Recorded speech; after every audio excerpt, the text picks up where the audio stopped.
Class 10th undoubtedly हमारी life का बहुत महत्वपूर्ण पड़ाव है, पर मुझे लगता है कि शायद उसके लिए हम बहुत ज़्यादा ही लोड ले लेते हैं। जहाँ तक मुझे याद है कि जब मैं 9th क्लास में थी तो मुझे उस साल के 10th के रिज़ल्ट के बाद जो इंटरव्यूज़ आते हैं न्यूज़पेपर में, वो दिखा के कहा जाता था कि देखो बेटा, अगले साल तुम्हारा भी बोर्ड है, अगर अच्छे से पढ़ाई करोगे तो तुम्हारी भी फ़ोटो आ जाएगी। तो ये भी एक अलग सॉर्ट ऑफ मोटिवेशन हुआ करता था। और कमाल की बात यह है कि ये चीज़ आज भी रिलेटेबल है। और अगर आज के सिनेरियो में देखें तो क्लास 10th में आते ही बच्चा ये कैलकुलेट करने लग जाता है कि 80% आ जाएंगे तो ये चीज़ मिल जाएगी, और 90+ आ गए तो ये तो डेफिनेटली मिल जाएगा। और ये डिमांड एंड सप्लाई की चेन तब भी थी और आज भी एग्जिस्ट करती है।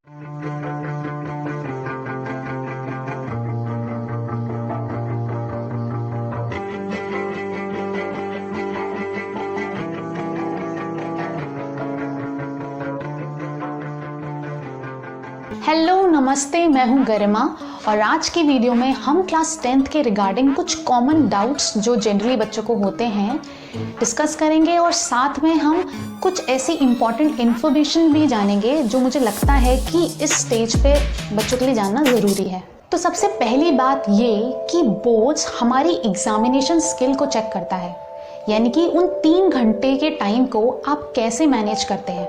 मैंने ऐसे कई बच्चे देखे हैं जिन्हें पूरा पेपर आता है, पर डिफरेंट रीजंस की वजह से वो अपना बेस्ट नहीं दे पाते हैं। जैसे कि बोर्ड्स प्रेशर की वजह से काफ़ी बच्चे भूल जाते हैं या टाइम मैनेज नहीं कर पाते हैं कि कौन सा सेक्शन पहले अटेम्प्ट करना है, कौन सा बाद में, या कुछ बच्चों को स्पीड की प्रॉब्लम होती है, या उन्हें नहीं पता होता है कि आंसर्स को किस तरीके से लिखना है कि वो प्रेजेंटेबल लगे, और ऐसे तमाम रीजंस हैं। तो यहाँ ये बात क्लियर है कि किसी के बोर्ड्स के मार्क्स को देखकर आप उसके इंटेलिजेंस पे जजमेंट पास नहीं कर सकते। चलिए अब देख लेते हैं हम कुछ कॉमन डाउट्स। तो सबसे पहला क्वेश्चन है, what is toppers time table. तो ये बड़ा ही इंटरेस्टिंग सवाल है, और इस क्वेश्चन के लिए स्पेशली मैंने अपने कुछ फ्रेंड्स को कांटेक्ट किया जो अपने रिस्पेक्टिव स्कूल्स के टॉपर्स रहे हैं कि क्या असल में ये टाइम टेबल करके उन्होंने पढ़ाई की थी। तो they were like it's nothing like that, क्योंकि हर बच्चे का स्ट्रॉन्ग और वीक एरियाज होते हैं। तो इससे बेटर है कि आप छोटे छोटे गोल्स बनाइए डेली बेसिस पे या वीकली बेसिस पे, और फिर देखिए कि आपने कितना अपना टारगेट अचीव किया, या फिर आपने कल कितने घंटे पढ़ाई की है और आज भी आपको कम से कम उतनी करनी है या उससे ज़्यादा करनी है, बजाय ये देखने के कि टॉपर तो 3 घंटे लग के पढ़ लेता है और मैं तो पढ़ ही नहीं पाता। चलिए अब देखते हैं अगला सवाल कि मैथ्स अगर मेरा वीक सब्जेक्ट हो तो उसकी प्रिपरेशन कैसे की जाए। तो सबसे पहले आप ये जान लीजिए कि मैथ्स बहुत लोगों के लिए फोबिया होता है, लेकिन अगर आपको लगता है कि किसी बंदे की मैथ्स अच्छी है तो डेफिनेटली उस बंदे ने अपने बचपन में मैथ्स पे ज़्यादा ध्यान दिया होगा। तो इसका मतलब है अब आपको ज़्यादा मेहनत करनी पड़ेगी। पिछले साल से मैथ्स की 2 कैटेगरी कर दी गई हैं, बेसिक और स्टैंडर्ड। तो सबसे पहले बेसिक वालों के लिए बात कर लेते हैं। आपने बहुत लोगों से सुना होगा कि लोग बोलते हैं कि मैथ्स अच्छी करनी है तो आप बेसिक्स पे ध्यान दीजिए। मैथ्स में आपको क्वेश्चन को सिंप्लीफाई करने पे ध्यान देना है। अधिकतर बच्चे कॉमन लेना, स्क्वायर रूट निकालना, क्यूब रूट निकालना, या LCM HCF नहीं आते हैं काफ़ी बच्चों को, और ज्योमेट्री के बेसिक टर्म्स नहीं क्लियर होते हैं। तो ये सुनने में बहुत छोटी छोटी बातें लगती हैं, बट एक्चुअली जब आप सॉल्व कर रहे होते हो और एक माइनस के वजह से आपका पूरा क्वेश्चन गलत हो जाता है तो ज़्यादा इरिटेशन होती है। मैथ्स के लिए 2 बातें याद रखिए कि जो आता है पहले उससे शुरुआत कीजिए। दूसरा कि स्टेप बाय स्टेप करने की कोशिश करिए, क्योंकि आपको पता है कि बोर्ड्स में स्टेप मार्किंग होती है। ये तो हुई बेसिक्स वाले बच्चों की बात। अगर स्टैंडर्ड स्ट्रीम के बच्चों की बात की जाए तो उनको मैं बस 2 चीज़ें कहूँगी कि वो एक तो प्रिपेयर्ड रहें, दूसरा वैरायटी ऑफ क्वेश्चंस करें।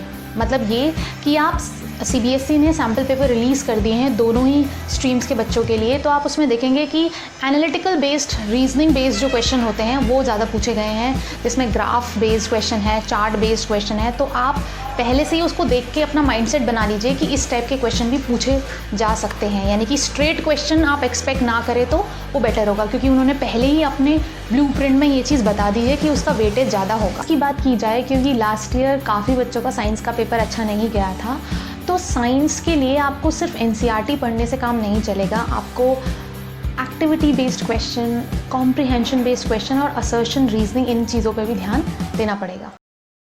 5 सब्जेक्ट्स पे कैसे ध्यान दिया जाए।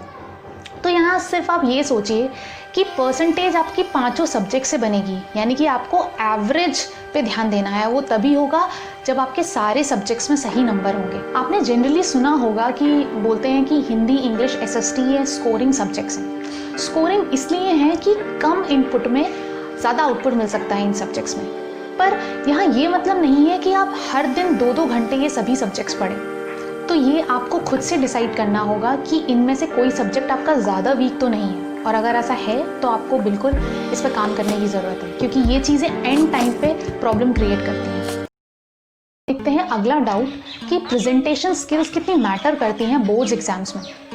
तो यहाँ मैं एक बात क्लियर कर देना चाहती हूँ कि अधिकतर लोगों को लगता है कि good handwriting is equal to good presentation skills, पर ऐसा बिल्कुल भी नहीं है।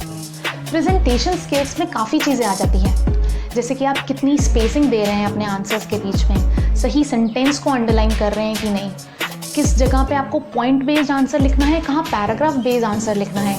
स्पेशली अगर डायग्राम्स के टर्म्स में बात की जाए तो आपके डायग्राम्स कितने नीट हैं, लेबलिंग कितनी सही है, तो ये सारी चीज़ें बहुत मैटर करती हैं। तो यहाँ मैं अपने 10th का एक इंसिडेंट शेयर करूँगी आपसे कि मैं मैथ्स को करते वक्त जनरली आंसर शीट काफ़ी ब्रॉड होती है, तो मैं क्या करती थी कि उसे 2 डिवीजन में डिवाइड कर देती थी।